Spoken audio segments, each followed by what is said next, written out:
Hi everyone, it's Serena the journalist and we are back with another video. So I've seen a lot of discourse and conversation around the recent casting of the Children of Blood and Bone movie that came out a week or so ago. Many people are mad. Like, I didn't know too much about the book at the time, but I got to know and quickly caught on what social media were talking about. The uproar is about colorism. And I've seen countless videos about colorism, people trying to explain it, how it works and so on. But I'm going to try to see if we can get to the root of this, if we can, regarding the Children of Blood and Bone cast. It's really a star-studded cast to begin with. You have Mandla Stenberg, Damson Idris and Tosin Cole. And all of these people are quite good actors in their own right. I'm just going to say that from the back. But in this video, I'm going to talk about the issue and the uproar of the casting. I'm going to draw some past examples where similar things have occurred and explain why, in a way, it's justifiable why people have a problem with the wider issue. So colorism is prejudice or discrimination against individuals with a dark skin tone, typically among people with the same ethnic or racial group. The difference between where colorism and racism lies is that colorism occurs within ethnic groups, as well as white people being discriminatory towards black and darker skinned people. In some communities and ethnic groups, light skinned people historically and women are seen as privileged, are treated nicer than their darker skinned counterparts, and are treated nicer than their darker skinned counterparts. This is a worldwide issue, by the way. It's not just with black people. Colorism has also been linked to desirability when it comes to what type of features a person has. Most of the features are from a European desirability, partly due to colonialism, which is a whole other issue. Many have looked at desirability through this and based what is seen as feminine and masculine from a white lens view. For women, this can be straight, long hair, light eyes and small features, and white or very, very, very light skin. Do you guys remember Margot Robbie in Barbie? And that whole scene where Margot Robbie as Barbie is basically crying that she's not good enough, not pretty enough, and yeah, complaining that she thinks she's ugly. And the director of the movie is actually like, by the way, this actually isn't realistic because obviously Margot Robbie is the ideal.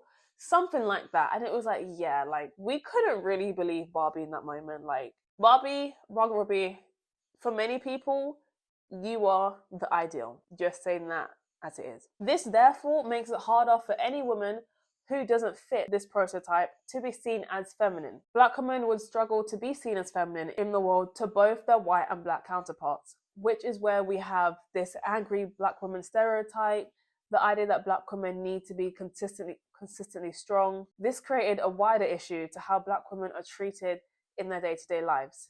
In school, in education, in maternity care, with the authorities.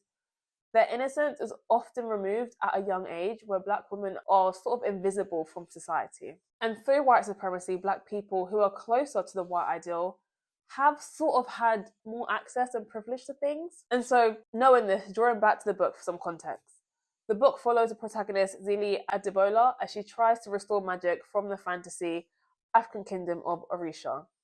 And this is kind of seen as a fictional version of Nigeria, as the author Tomi Adeyemi is Nigerian. The book is inspired by West African mythology, which is quite interesting to be honest, in that are heaps of different themes and issues that do come up.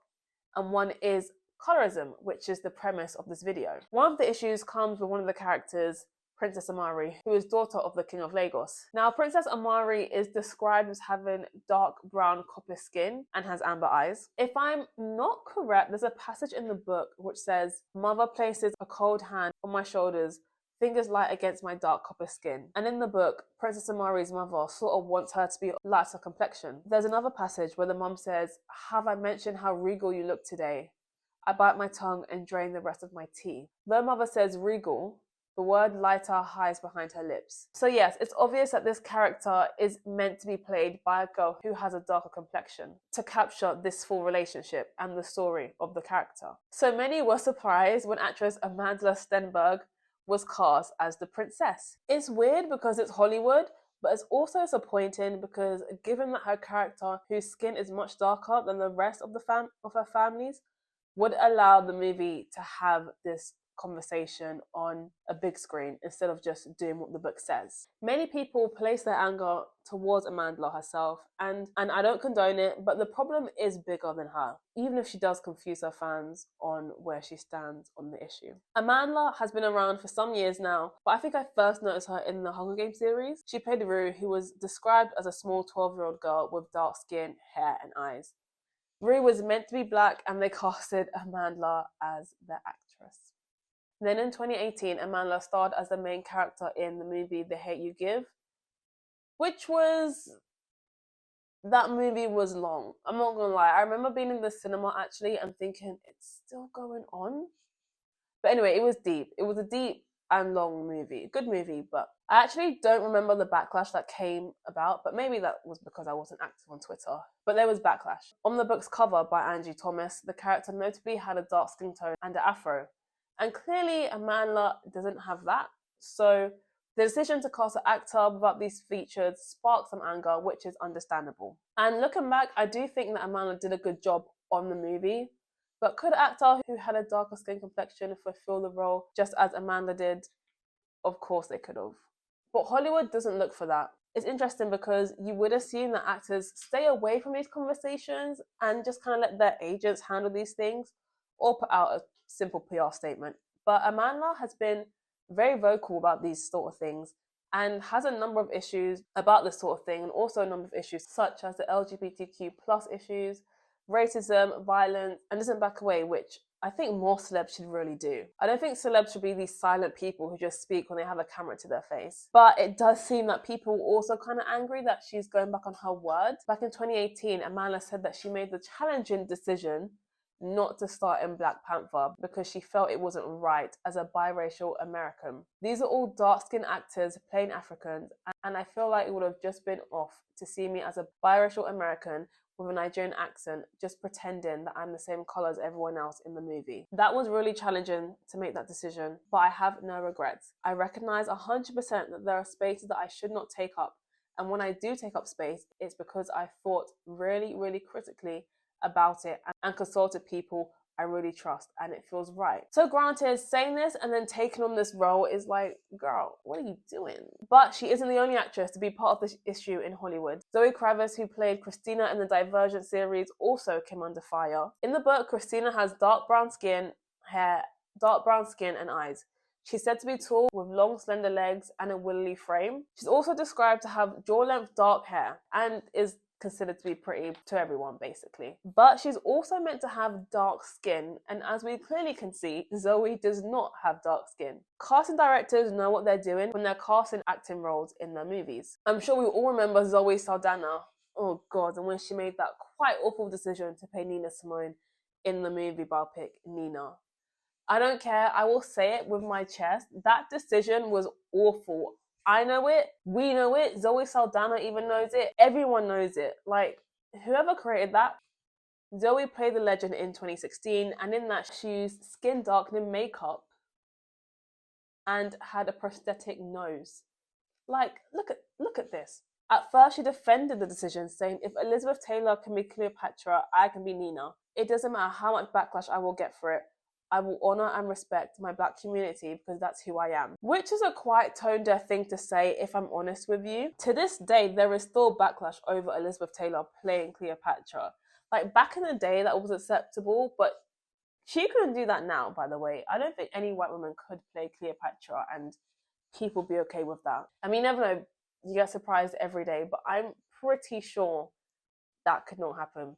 So by her bringing up an example that happened 60 years ago to now, we're in a different time. It's different now. Saldana is of a Dominican and Puerto Rican descent, and you can probably see in her, but even her daughter said of her appearance-wise that playing Nina was not the best choice. And in 2020, Saldana finally came to her senses, saying, I should have never played Nina. She said, I'm so sorry, I know better today, and I'm never going to do that again. She's one of our giants, and someone else should step up. Somebody else should tell her story. I thought back then that I had permission because I was a black woman, and I am, but it was Nina Simone. And Nina had a life, and she had a journey that should have been and should be honoured to the most specific detail because she was a specifically detailed individual. I should have done everything in my power with the leverage that I had 10 years ago, which was a different leverage, but it was a leverage nonetheless. I should have done everything in my power to cast a black woman to play an exceptionally perfect black woman. This can be attributed to the problem. Who is at fault here? The casting director for hiring the actor for saying yes? Whose back does this problem really lie on? Dare I say it, but we can't blame one person when this issue in colorism in movies points to a wider issue of what is seen as acceptable, presentable, and likable in society. And more so, who is seen as acceptable, presentable, and likable in society. Having dark-skinned characters from books that are seemingly lighter skinned on the TV screen has been something that has unfortunately happened for decades. You know, this is nothing new, especially when it comes to black women. I do think it's interesting and the role that authors kind of play in the casting of their characters. Last July, the author Adeyemi shared about the open call casting, saying, "We want everyone to submit. So we're looking in Hollywood, we're looking in Nigeria, we're really casting a broad net to bring the team together, to bring this entire franchise to life." Adeyemi later highlighted that she and the casting team were especially looking for Nigerian actors to put themselves forward. Because this book is based on Nigerian spirituality and mythology, we are especially looking for Nigerians to submit. So do we blame Adeyemi now for going back on her word? Who do we want to blame? Who do we want to blame here? Because you blame one person and someone else will say, no, this person's responsible. I also want to touch on a tweet that I saw that mentioned how in Hollywood or in movies, we always have lighter skinned women compared to darker skinned men. And why is this? And why aren't dark-skinned women seen as much in Hollywood as much as dark-skinned men? I watched a video that FD Signifier did and he really explained it properly. So if you want another outlook, go to him because he's really cool. For years in film, lighter-skinned men were seen as desirable. But when we look at desirability for black men in general, there is a fetishization for men with darker skin, where it's sort of a desire in a sort of sexual and flattening way, where, I'm not gonna lie, some black men have been able to play into this fetishization. But it's not all sunshine for a lot of these darker skinned men, because they're also penalized in it in their everyday life when it comes to racial issues. We see this in film as well. Like, you will rarely have a light skinned man as a villain, but trust me, there will be a dark skinned man as one. Fetishization of darker skinned men has been around for quite some time now. I mean, a lot of people will say they're type of tall, black, handsome. You see in Love Island, it's like tall, dark, and handsome. Whether they mean black men or not, the idea that someone is dark has sort of been a desirable thing. And in film, we can't talk about black men without talking about the one and only Sidney Poitier. Now, Sidney was the first black leading man to win an Oscar. FD Signifier also does go to say that he was seen as a very safe, poised black gentleman, where he would never be seen as a thug, and was therefore safe to be on screen and integrate into spaces that would reject other black men. Hollywood does like brown and darker skin leading black men. Now, all this will go on to say what you class as light skin, brown skin, dark skin, etc.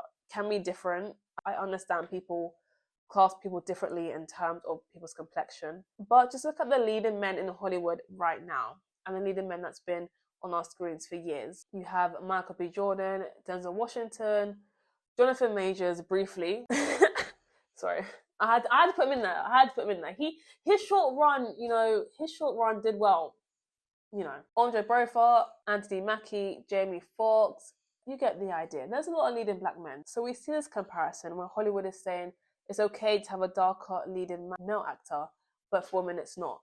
And don't get me wrong, I understand the hype that came around Scandal and How to Get Away with Murder with Kay Washington and Viola Davis. But Kerry did say that she was the first black leading lady in a show. And since then, there's been other shows such as How to Get Away with Murder and Albert Elementary, and I don't know any other shows that have a leading black woman. So please, if you know a show, comment below, because maybe I just don't watch it. But the fact that I can't even name 5 shows how rare it is to have a leading black woman, especially of a darker complexion, lead a show or a movie. So the cast and crew choosing dark-skinned male actors is no surprise. As I said earlier, I think all those actors are great in their own right and they'll probably do the part really well. But I do think for any black person trying to break into Hollywood and film, that it is hard. I'm not justifying colorism at all, but I can imagine that there are very few roles that come up, especially for Black people, where they're not someone's best friend or they're not getting killed off in the first 10 minutes. A role that is actually a main role for them, I feel like it's very far and few in between. Some of the leading Black ladies currently are who? Kerry Washington, Viola Davis, Ayo Edebiri, Quinta Brunson, and that's just recently. You know, we have Angela Bassett, we have Zendaya, we have Tessa Thompson. Because dare I say it, I know you guys get mad, but dare I say it, everyone's getting mad at Amanda, but Zendaya and Tessa have been able to thrive off their complexion. And before any of you get mad at me, before any of you start typing in the comments, please just wait. Just wait until I finish the video so you can hear my explanation before you start typing, because I know what I'm saying. Zendaya even knows that she's been privileged. She said literally in 2018 that she knows she is Hollywood's acceptable version of a Black girl. And I'm in no way saying that she doesn't deserve the accolades that she's gotten. She's a great actress. But Zendaya has been in so many big movies where it's like, she is not the only Black girl to play these roles. There are so many other Black women out here that could do the part that she's doing just as amazingly too. Now, I'm not sure if you guys remember, but you know she starred in Casey Undercover on Disney Channel. I didn't watch it, but I knew of it. Zendaya was the producer and the star of the show after her show Shake Up with Bella Thorne. Basically, Zendaya played this undercover agent. She had a brother and a sister and lived with her parents. And I am sure I'm not the only one that realized that everyone in her family, other than her mum, was of a darker complexion. Like, literally. They didn't even try to make the families look similar. Zendaya was clearly the main character, and it stood out. Her hair was almost straight, or like this curly texture the whole time, and she was able to play into the desirability of a lighter skinned woman that garnered her hit movies. And I'm just saying, don't get mad. I also think Tessa Thompson is great. But Tessa, in at least her movies, sort of expresses how she realizes she is playing a Black character. In Creed, she has braids. Their baby is Black. And even in 4, I think she has braids too, which is something we have never seen Zendaya in a while. I can't remember the last post I saw Zendaya in braids, I'm not gonna lie. But I'm just saying, this is where the racialization of Blackness comes in. Children who have a white and Black parent are racialized and treated as society as Black. You have Zendaya, Amanda, Tessa Thompson, Yara Shahidi, Lisa Bonet, Mariah Carey, Tracee Ellis Ross, all have a Black and white parent, but are racialized as Black and therefore are given the green light to play characters who could be intended for a darker skinned woman. Like Girlfriends, oh my gosh, Girlfriends, that is another video. Girlfriends was so problematic. You had Joan and I forgot Joan's other friend. The other girl, the other mixed race girl in the film. But anyway, they were both mixed race. Joan and the other friend, they were both mixed race. Tracee was casted as a Black woman, whereas the other character was meant to be mixed race. And so even though they are both literally mixed race, it's quite interesting to see how Tracee was able to play into that Black character when they probably just could have got a darker skinned or brown skinned actress to play Joan. If you've got a problem with this, speak to Hollywood, because it's not me making these decisions. I'm just saying what I see. And so this is what I really think the big issue is with colorism. Dark-skinned men, due to fetishization, have been able to sort of get upper hand when it comes to film, compared to a lack of desirability when it comes to Black women as not seen as feminine, as we're still looking to this European white ideal in film, which can be representation on how we view each other in society. But yeah, this goes way deeper than just film. The fact that colorism still exists and people are noticing it shows that it is still a problem in our society and doesn't stop at film. It's a wider issue that needs to be addressed and spoken about, I believe, just as much as racism does, because we could beat racism and colorism could still be a problem. But yeah, that is all from me. Let me know what you think about the cast in general, or about any of the people that I have brought up. As I said, all the actors, love them, no hate towards them. All the roles they've played has been great, executed perfectly. But let me know what you think. I'm Shun the Journalist. Thank you for watching the video. Please like, comment and subscribe, and we will be back next week with another video.